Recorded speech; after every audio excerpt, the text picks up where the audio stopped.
we're going through, the same way as if they were getting hit by a car. It goes to the same, that pain goes to the same point in the brain as emotionally as it does if we're physically hurt in some way. So we have this threat, we have this pain, and business leaders need to understand people are looking to them to lead their way through it. And if they're panicking and they're making rash decisions and they're not have a steady hand on the helm of the company, well, listen, they're already panicking. You're going to make them panic more.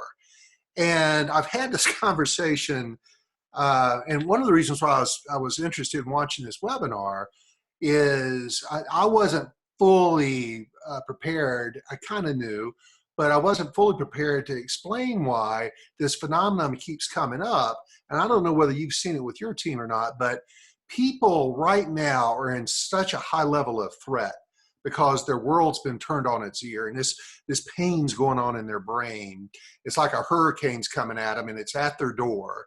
And they're coming to work, whether it's virtual or physical work, depending on what business you're in.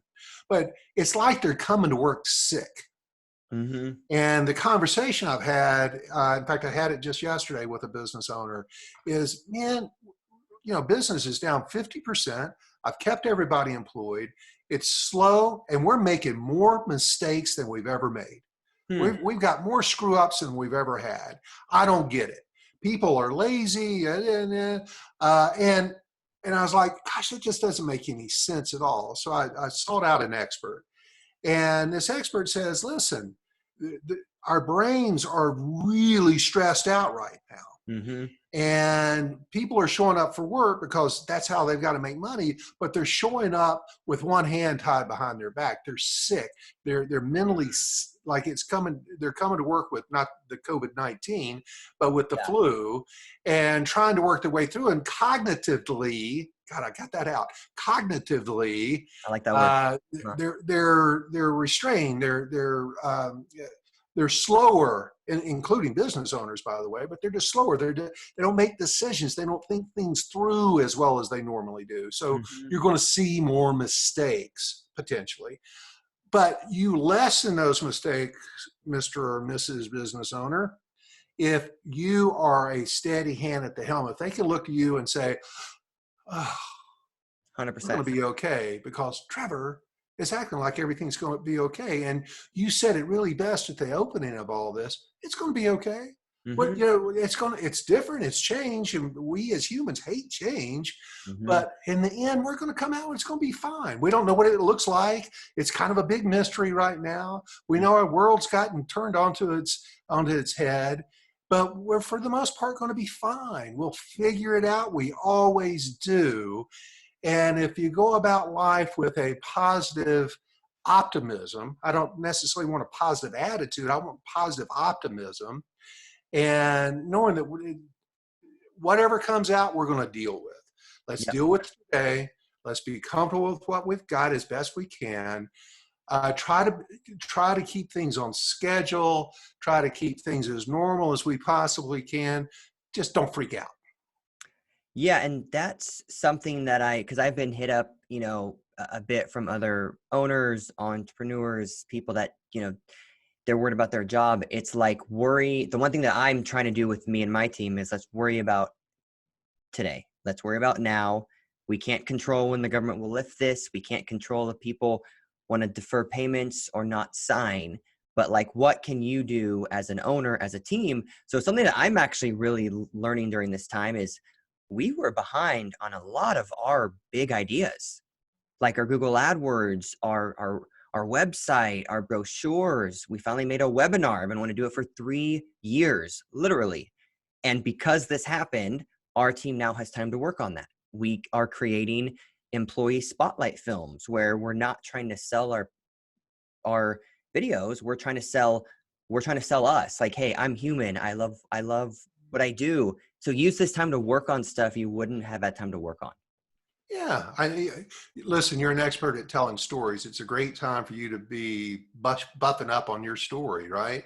And this really is, when things slow down, Trevor, you're seizing the moment. You're seizing the opportunity to take advantage of the downtime, which many smart operators do. Hmm. Is if we're going to be here, let's get caught up on some things. So listen, there's a lot of operators out there, and I think this might be a segue that you'll want to take advantage of. Hmm. But there's a lot of operators out there that do not have the luxury of cash flow right now in order to continue operating. So they've made some very quick, very hard decisions to lay off some folks Hmm. and to cut payroll and cut expenses. And they had to do it immediately because they just did not have a steady flow of membership income or residual income or accounts receivable to keep them floating for a while. Hmm. And, I had a meeting with a group this morning that, listen, we stop paying rent. Just stop. You Yeah. need to keep cash in the bank. It's going to take them a year to evict you anyway. Will they be mad at you? Yes, but you're going to be here in 60 or 90 days, Yeah. and they'll be glad you are. Work with me here, right? Hmm. And make some decisions about, and this isn't advice, but I know a lot of people have said, you know what? I've been hanging on to some extra people for a while. It's time to make that decision to maybe That's lean tough. myself out, right? Yeah. And forgive me for saying this, rid myself of some dead wood. Now, I hate to say that, I really do, Hmm. but it's these times present opportunities that, hey, it's like Kevin O'Leary says, money has no heart. And we got to think with our heads, and we got to think about what's best for the future, and we got to think about how we get through this in as good a shape financially as we possibly can. So we've got some options that we can work with. When you don't have these options, you don't have cash in the bank. It tends to make business owners make some very bad decisions. Yeah. And so, I would imagine you will go to well, Vaughn, what money is available through the PPP? That's what I wanted to actually talk about as well, because I get some questions, and to be honest, I'm still learning, right? We're all learning what this is. Even the government changes the paperwork every single hour, right? Yeah, every So day, yeah. shout out to Vaughn and what he's doing with his team, because they are really helping business owners just understand how to navigate this. So Vaughn, so like we applied, to be fully honest, like a lot of our clients and people do, everybody's doing it.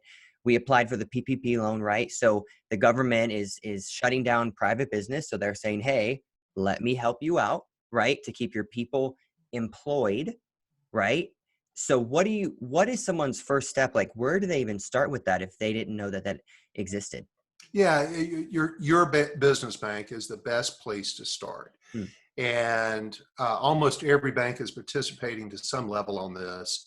If they're not, uh, go to the SBA website, and they've got a list of every bank in every state and every city in the country that participates in the SBA program, Small Business Administration programs for loans, and get your application through there. So all the major banks, certainly some of the local or the business banks are all participating in this.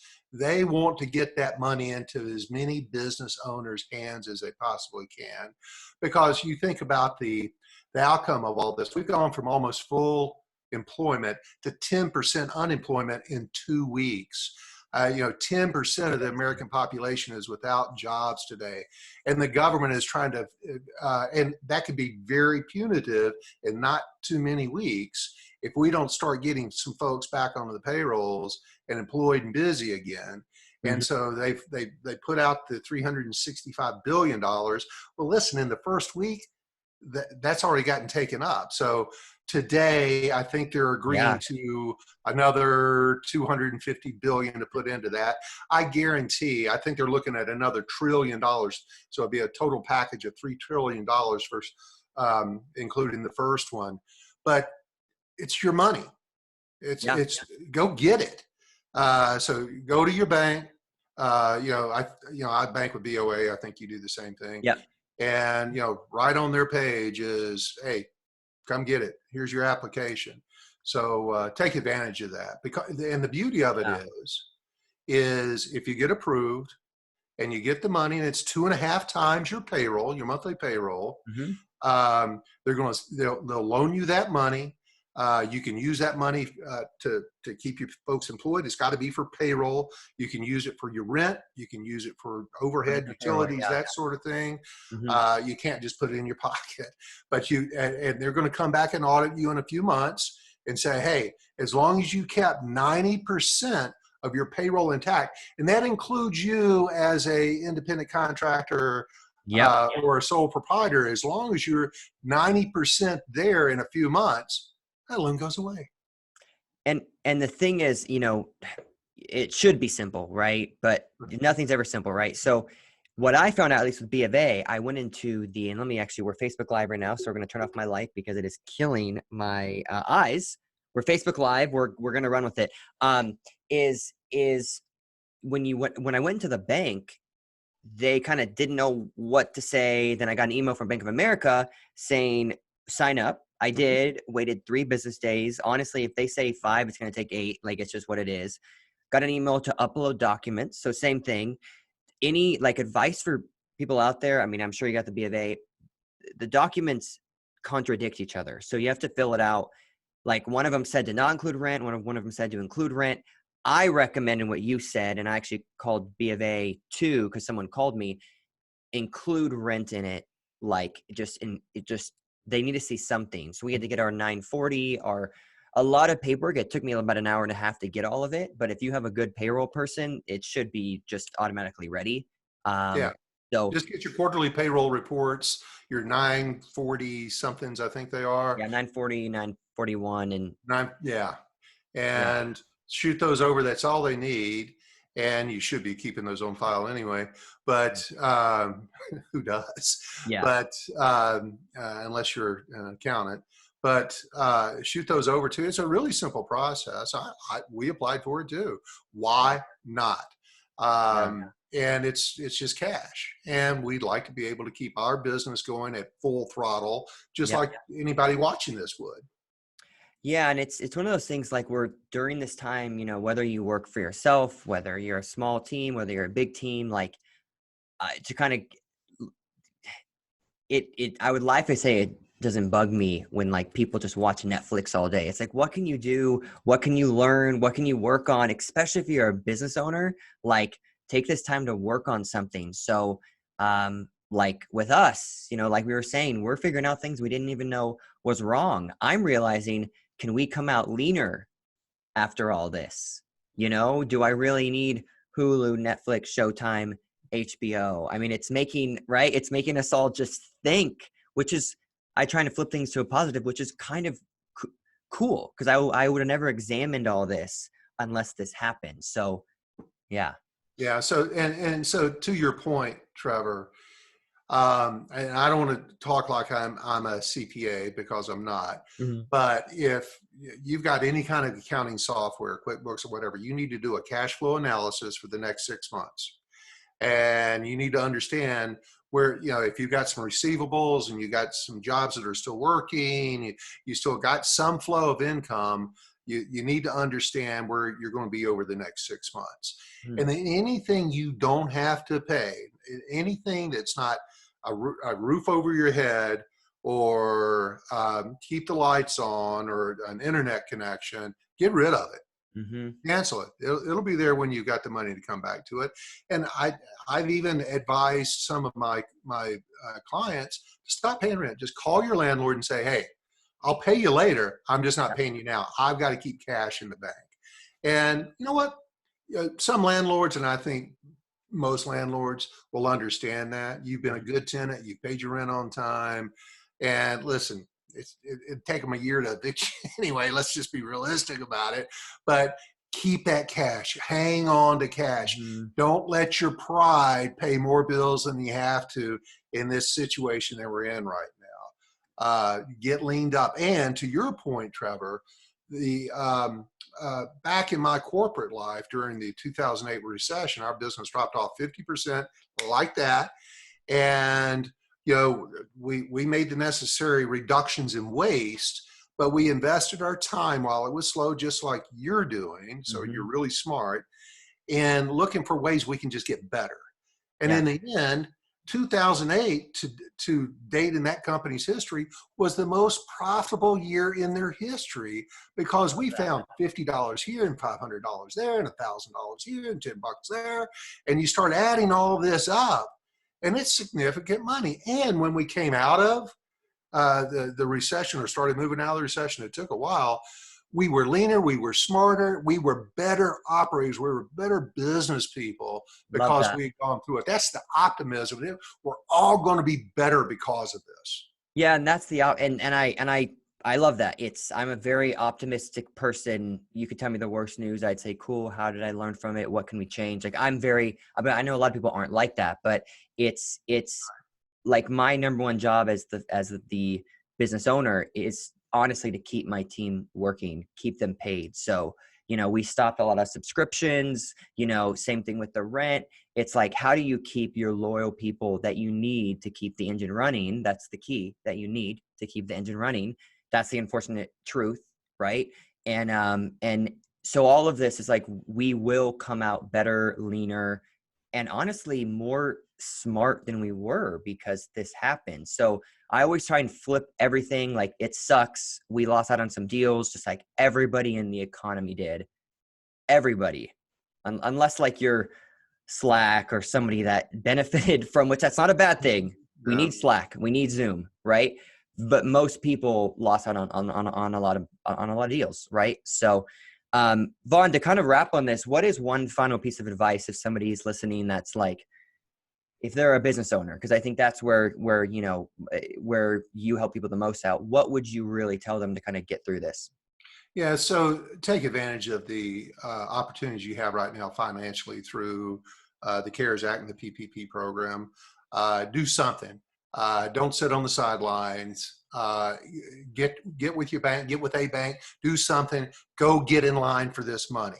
Yeah. Take care of your people, keep people employed, and understand you're going to be back in business. I don't know whether it's going to be a month or 2 months or what the day is, but do you really want to restart from scratch with employees all over again?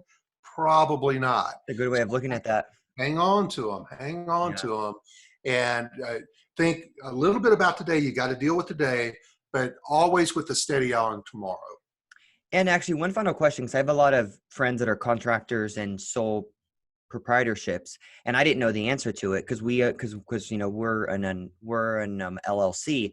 Does the PPP loan apply to sole proprietorships and contractors? Absolutely. Sole proprietorships, subcontractors, even for employers, if you employ subcontractors, it applies. That becomes part of your payroll calculation.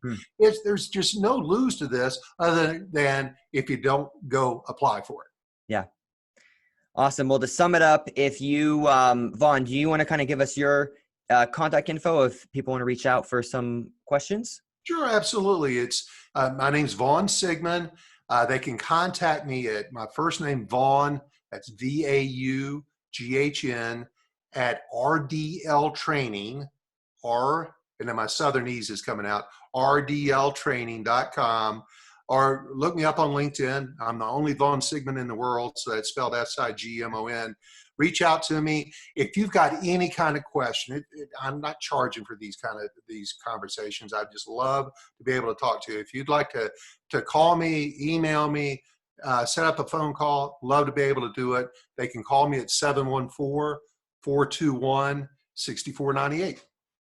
Love that. And people listening, of course, Trevor, we're with Corporate Filming, Franchise Filming, 888-389-FILM. That's 3456. So yeah, Vaughn, thanks for being a part of this, and we will get through this, right? Yes, we will. Absolutely. Better than ever. Love it. All right. Let me stop the... Cool. We both think quick on our feet. That's helpful.